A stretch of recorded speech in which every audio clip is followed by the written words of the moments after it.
Hello everyone, માધેવર to all. આજે હું તમારા માટે લઈને આવી છું. આ ઉનાળામાં કોઈ શાક ખાવાનું મન ન થતું હોય ને તો આ શાક જરૂરથી ટ્રાય કરજો.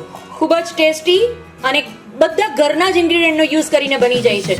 એક પણ બહારનો મસાલો પણ તમારે એડ નથી કરવાનો, છતાં પણ એકદમ ટેસ્ટી અને ડિલિશિયસ લાગતું એવું પહાડી પનીરનું શાક, જેમાં પનીર પણ ઘરનું જ બનાવેલું છે અને બધા મસાલા પણ ઘરના જ યુઝ કરેલા છે. તો એકદમ ડિલિશિયસ બનતું એવું પહાડી પનીરનું શાક જો તમે કેટલું સરસ બનેલું છે. આ મારું પહાડી પનીરનું શાક, જેની અંદર પરફેક્ટ ટ્રીક સાથે કે આ પનીર છે એ તમે કઈ રીતે એકદમ સરસ ક્રિસ્પી કરી શકો છો. જો તમે, હું તમને પીસ કરીને પણ બતાવી દઉં છું કે અમારું જે પનીર છે એ જો તમે કેટલું સરસ લાગે છે. પહાડી પનીરનું શાક એકદમ સરસ ડિલિશિયસ બનેલું એવું પહાડી પનીરનું શાક. તો ફટાફટ જોઈ લઈએ કઈ રીતે બને છે આ પહાડી પનીરનું શાક. ગરમા ગરમ પરોઠા સાથે, નાન સાથે, બટર નાન સાથે, બટર રોટી સાથે અથવા લચ્છા પરોઠા સાથે, જેની સાથે પણ તમને પસંદ હોય એની સાથે તમે ગરમા ગરમ સર્વ કરો.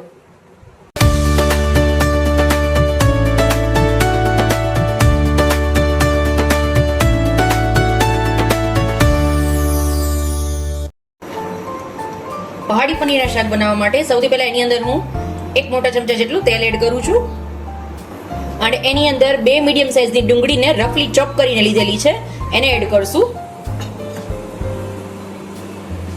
અને એને આપણે એકદમ બ્રાઉન ન થઈ જાય, એકદમ બ્રાઉન, એકદમ કુરકુરી થઈ જાય ત્યાં સુધી આપણે એને સેલો ફ્રાય કરશું. એકદમ કુરકુરી થઈ જાય ત્યાં સુધી આપણે એને કુક નથી કરવાની, કુરકુરી કરવાની છે. એકદમ કુરકુરી થઈ જાય ત્યાં સુધી આપણે એને સેલો ફ્રાય કરશું.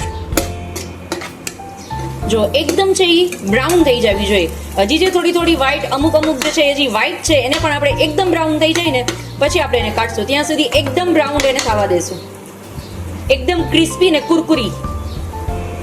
હવે આપણે એને બધી બહાર કાઢી લેશું. એકદમ ક્રિસ્પી ને કુરકુરી છે. મારી બધી ઓનિયન થઈ ગઈ છે એકદમ સરસ.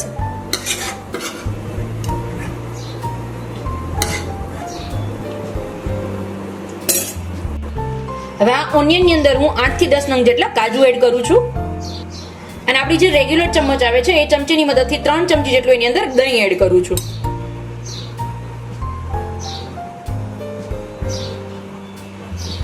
અને આની આપણે એક ફાઇન પેસ્ટ બનાવી લેશું. અને મારું ઘરનું બનાવેલું હોમમેડ ફ્રેશ પનીર જે લઉં છું એને આપણે એકદમ સરસ પીસ કરી લેશું. એના નાના નાના આ રીતે પીસ કરી લેશું. આ મારું ઘરનું ફ્રેશ બનાવેલું પનીર છે. જો તમે કેટલું સરસ બનેલું છે મારું આ પનીર. તમે પણ જો આ જ રીતે ઘરે પનીર બનાવવા માંગતા હો તો ડિસ્ક્રિપ્શનમાં લિંક આપી દઈશ. એકદમ સરસ, જો તમે સોફ્ટ ને બધી રીતે એકદમ સરસ મારું હોમમેડ પનીર છે.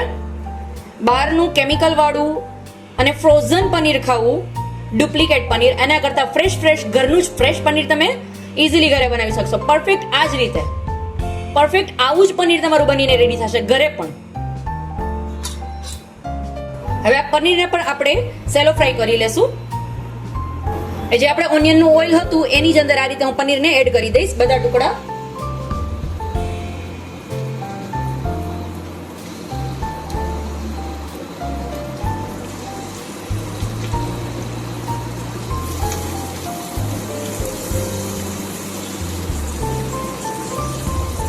અને એને પણ આ રીતે અલટ પલટ કરીને એકદમ સરસ આપણે ગોલ્ડન કરી લેશું.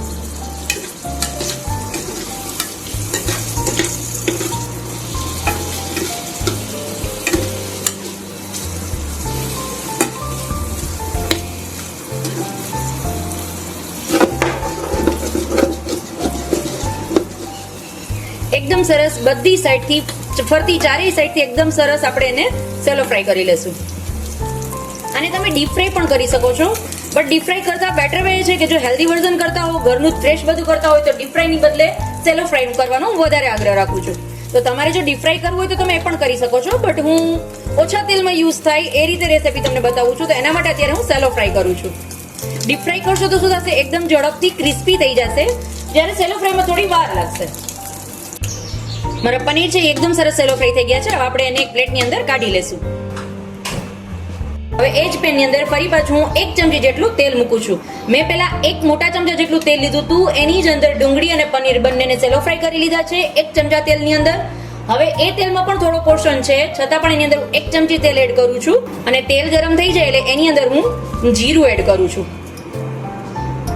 જીરું છે એ એકદમ સરસ સતળાઈ જાય પછી એની અંદર હું એક ટમેટાની પ્યુરી કરીને રાખેલી છે એને એડ કરું છું. એન્ડ એની સાથે સાથે 1 ચમચી જેટલી આદુ અને લસણની પેસ્ટ છે અને એકદમ સરસ મિક્સ કરી લેશું. પહાડી પનીરનું શાક બનાવીએ છીએ આપણે, તો આ શાકની અંદર કોઈ પણ બહારના મસાલાનો આપણે યુઝ નથી કરવાના. જે રેગ્યુલર આપણા ઘરના મસાલા છે એનો જ યુઝ કરશું, છતાં પણ એકદમ સ્વાદિષ્ટ આપણું શાક બનશે. ઉનાળામાં શાક કયું ખાવું, આ ભાવે છે ઓલું નથી ભાવતું, જો એવો પ્રશ્ન આવતો હોય ને તો આ વખતે આ શાક જરૂર ટ્રાય કરજો, એકદમ મજા પડી જશે. બાળકોથી લઈને મોટા દરેકનું ફેવરેટ બની જશે. પાછું ઇન્સ્ટન્ટ બને છે, બહારના કોઈ પણ મસાલાનો યુઝ કર્યા વગર. અહીં નોર્મલી ખાલી અને 1 મિનિટમાં તમે ટમેટાની ગ્રેવીને સાતળેલી છે અને એની અંદર મેં જે આ ડુંગળી અને કાજુની જે પેસ્ટ બનાવીને રાખેલી હતી એને એડ કરશું.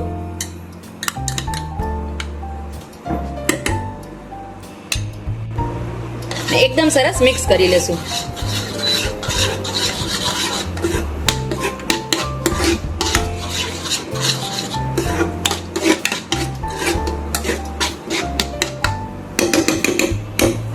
એની અંદર થોડા પ્રમાણમાં પાણી એડ કરું છું.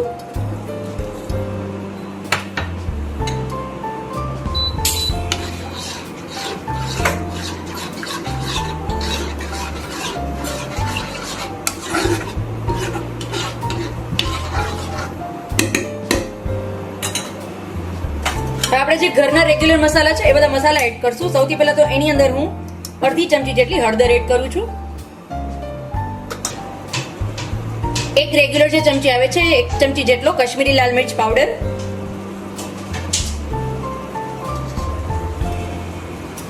અડધી ચમચી જેટલો ગરમ મસાલો,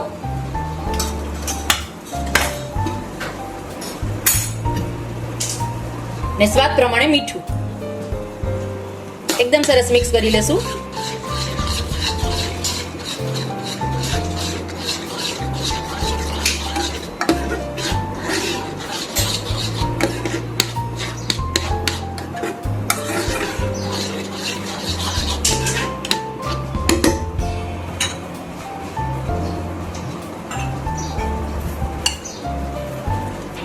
અને પહાડી શાકના ટેસ્ટને બેલેન્સ કરવા માટે આમાં હું ખાલી 1 ચપટી જેટલી શુગર એડ કરું છું, ખાંડ. એન્ડ લાસ્ટમાં એડ કરશું 1 ચમચી જેટલો ધાણા જીરું પાવડર.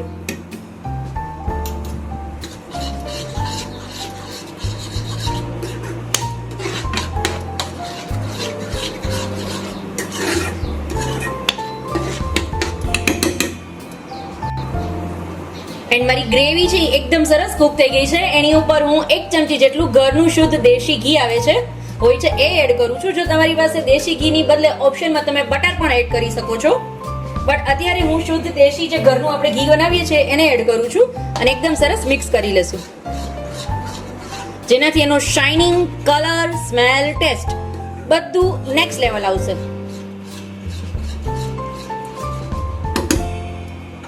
એન્ડ હવે આપણે જે પનીર આપણા જે ટુકડા ફ્રાય કરીને રાખેલા હતા સેલો ફ્રાય એને એડ કરી દેશું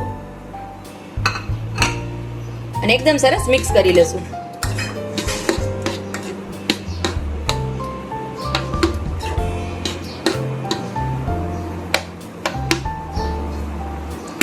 તો ગરમા ગરમ પહાડી શાક, પહાડી પનીરનું શાક તૈયાર છે.